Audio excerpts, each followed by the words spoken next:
Yesterday I did a double feature, and the first movie I saw was Eddington, the new Ari Aster film starring Joaquin Phoenix, Pedro Pascal, Emma Stone. This film is like a satire about May of 2020. It focuses on this small town, Eddington, and pretty much everyone's at odds. This film is basically about a group of people that are kind of living in different realities. You basically have a very conservative sheriff, Joaquin Phoenix's character, who is very anti-mask. He's kind of prone to conspiracy theories. He's married to Emma Stone's character, and he lives with his mother-in-law, who is like major conspiracy theory QAnon person. You know, like the liberal mayor that's played by Pedro Pascal, who is very pro-mask. He's very pro-tech.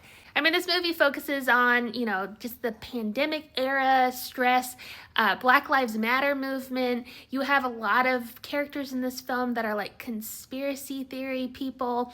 It just shows a lot of people living in different realities, all at the same time, all in the same place. This movie is like a satire, but it's so incredibly stressful. The tension builds throughout the entire film.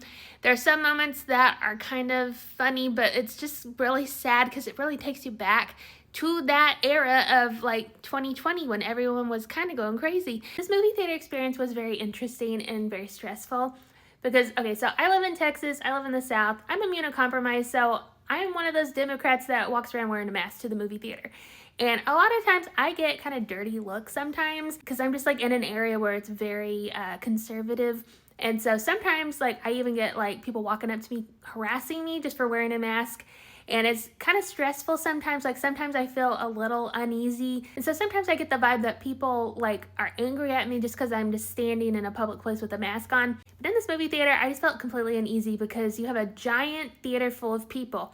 And different people are chuckling at different parts of the movie. There were definitely people from different walks of life, different political aisles in the movie theater that were relating to different characters and finding different things funny for different reasons. And so it was interesting sitting there with a group of people that I had no idea where they landed. So I was just sitting there wondering, I wonder who I'm watching this movie with. Honestly, I would have probably preferred to watch this movie with people I kind of knew where they landed on some issues. But in any case, it makes for a more stressful movie experience. Even before the movie started, there was a family in front of me that when they were sitting down and they saw me, they gave me kind of dirty looks. And I was just like, I don't know, man. I didn't ask for a chronic illness. It's just what it is. The movie just captures that divisiveness, that time in 2020 when people had so many different opinions. People really, truly were living in their own different realities, and there's so much misinformation. And honestly, in this film, there's really no nice people. Everyone kind of sucks in this film. It kind of sheds light on the hypocrisy of every side, the negative aspects of everyone's take during the pandemic, during May of 2020. I think everyone will be equally as uncomfortable in this film, possibly. It's a very divisive movie, and it's meant to be that way. I mean, it was a satire, it was kind of a comedy, and it had a lot of horror elements, to be quite honest. I was honestly just stressed out the entire time watching this film because it is so long. It's 2.5 hours long. I don't think it needed to be that long. Everyone in this film did a wonderful job.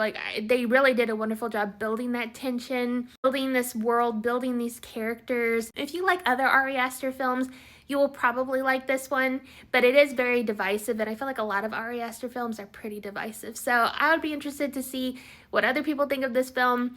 I would probably rate it maybe a 7.5 out of 10. I enjoyed it for what it was, but I don't think I'm going to be sitting down and watching this again because it just reminded me of how stressful 2020 was.